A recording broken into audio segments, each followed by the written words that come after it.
Vatech EzRay Air W, or EzRay Air Wall Mount.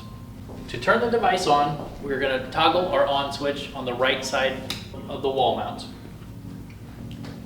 The EzRay Air comes with a touchpad on the tube head. Let's go ahead and review. Another unique feature of the EzRay Air is the touchpad that is on the tube head. First, we have our jog dial where we can choose our capture mode for our tooth. Press the button to select. Next, toggle from child to adult, press the button to select. The time is preset. We can always adjust the time by turning the dial for a single shot. If we want to set that, I will press and hold for 3 seconds. Once that's set, we can step out of the room and take our image. The EzRay Air W also has the smart angle mode.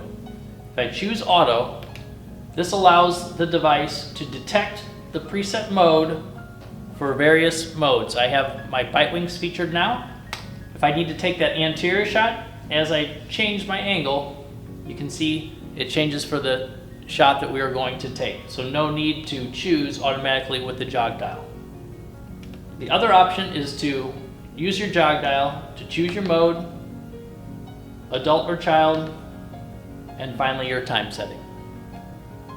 The EzRay Air W is carbon nanotechnology, meaning we do not have that heavy tube head anymore full of oil. This is very lightweight, also helps with virtually eliminating any drift on the arm.